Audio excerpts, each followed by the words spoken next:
distinguished faculty members of BIMTech, and my dear students. I won't repeat anything which our previous speakers had said.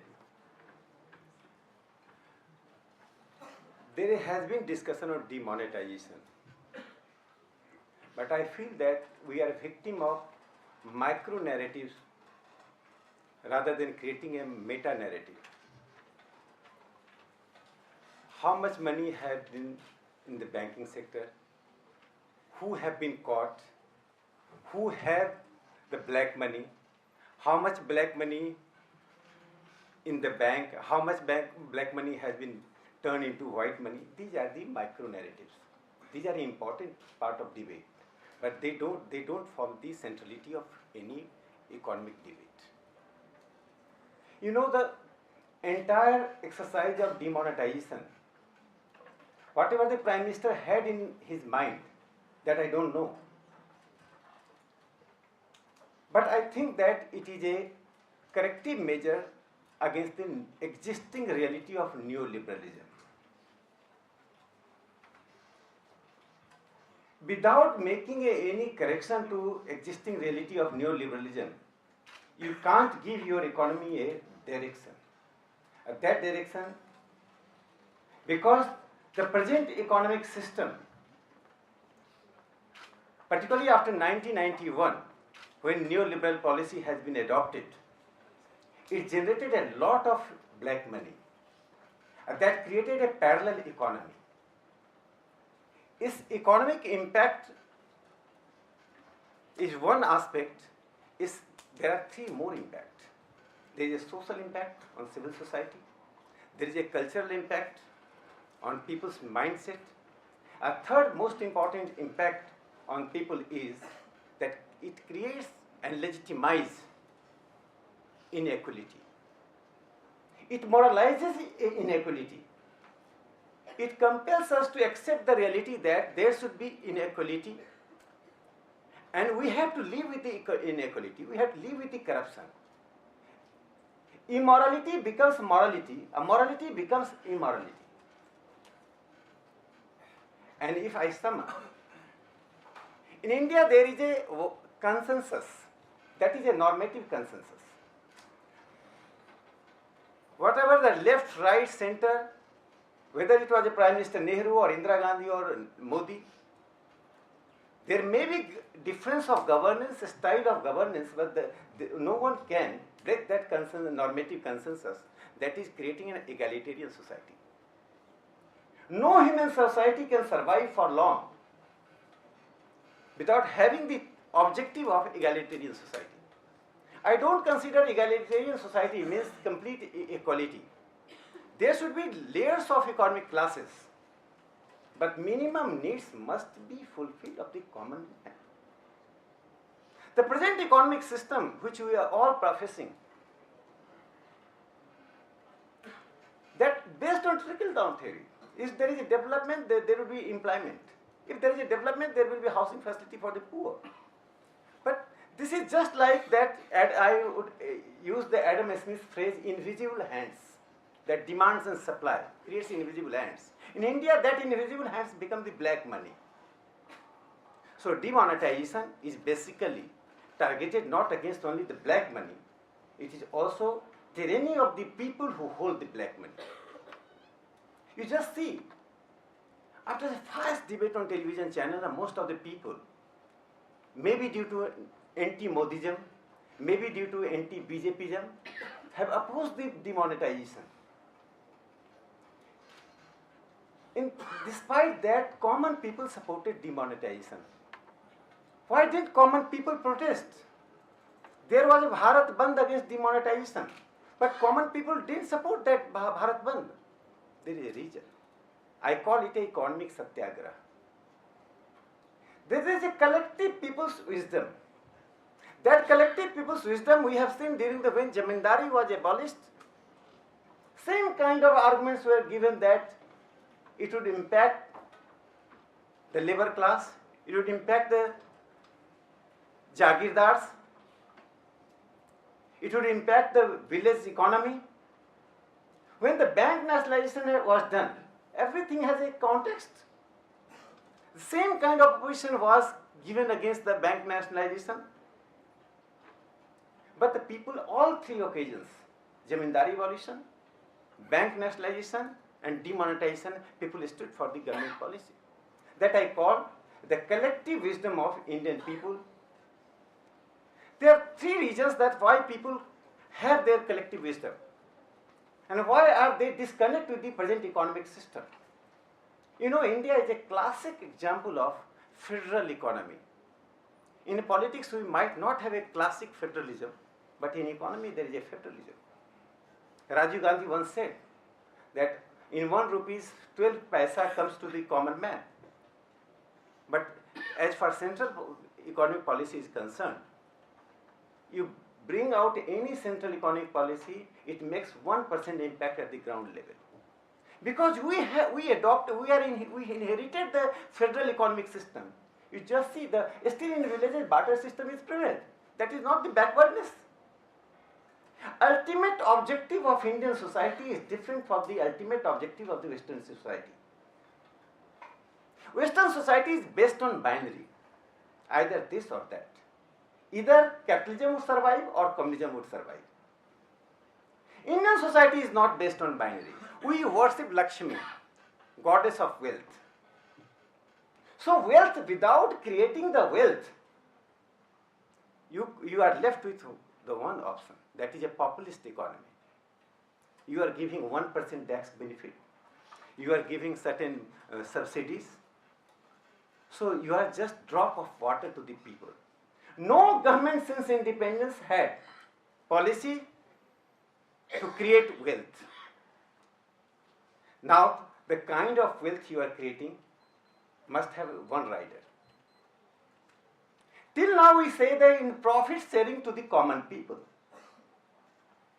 You get education loan, I get housing loan, someone gets for entrepreneurship loan. So you are part of the profit sharing. I say no. Indian normative consensus is wealth sharing. Profit sharing is the chronic capitalism. Wealth sharing is the corrective capitalism. So without wealth sharing, you can't imagine that society can progress in a right direction. There is no compartmentalization of economics, politics, social sciences.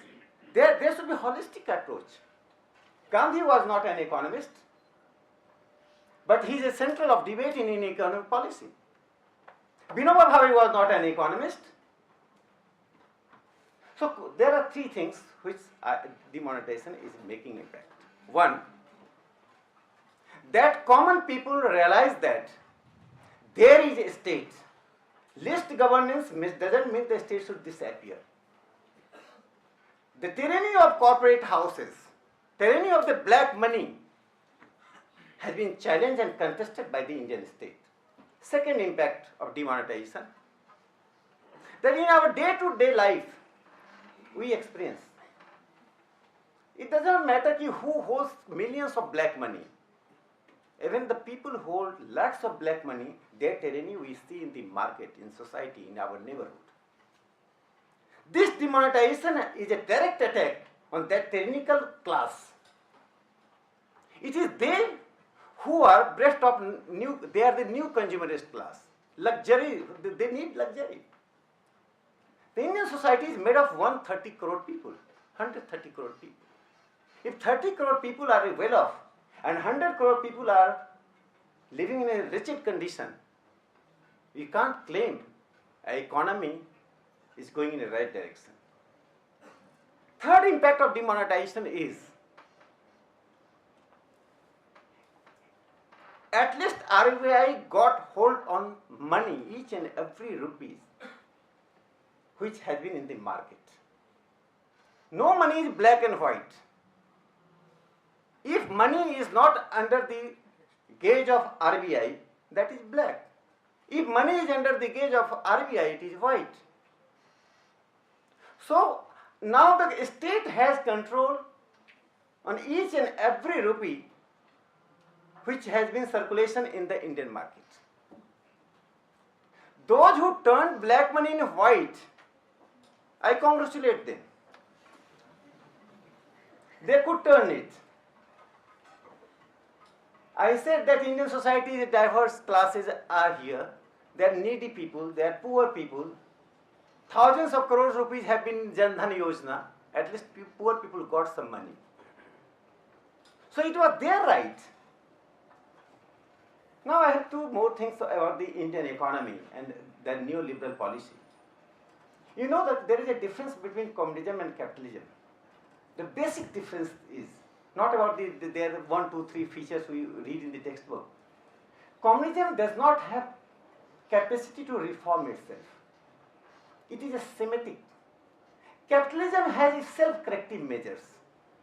So capitalism changes its form. The welfare state is not a communist idea, it is a capitalist idea. So now Indian state has to do, if demonetization is a random program, then it is not, it is a neutral gear, it is neither good or bad. It is just a program. If it is a part of a meta-narrative to correct the economic policy, then its impact, I measure its impact in 3 ways.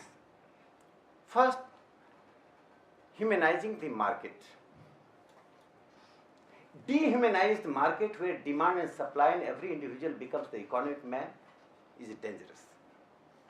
Second, its impact is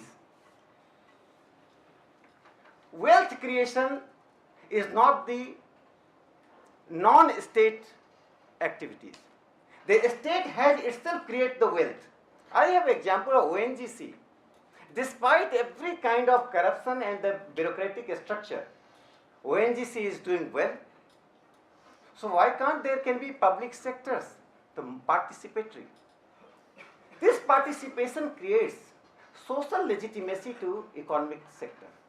Unless there is a social legitimacy, and I will give you an example and I will end that. What does social legitimacy means? We have several political institutions.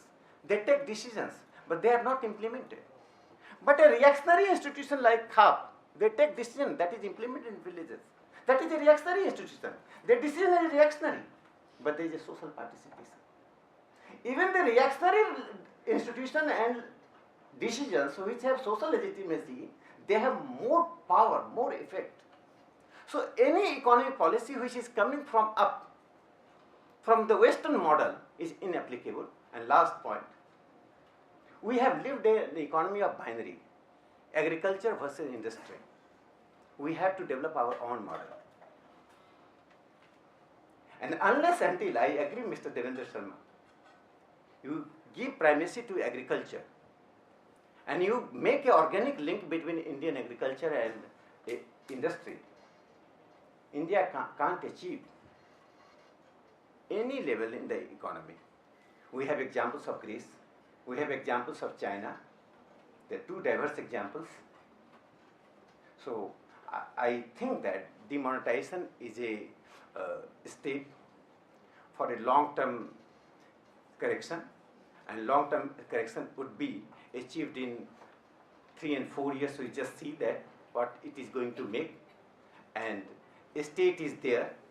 There is a message to the private capital that there is a state, there is a governance, and lastly, I think that we should come out from political binary and think in terms of how much egalitarian society and how long there will be inequality in the society. Unless inequality is targeted, no society can achieve a level of civilized society, and that's why I call it a economic satyagraha. People participated in demonetization as a part of the government policy, part of the government program. For the first time, government solicited the support of the invisible support of the people, despite every opposition. And I think this is the best thing, that peoples are in the process of participating in the economic policy making and program implementation. Thank you.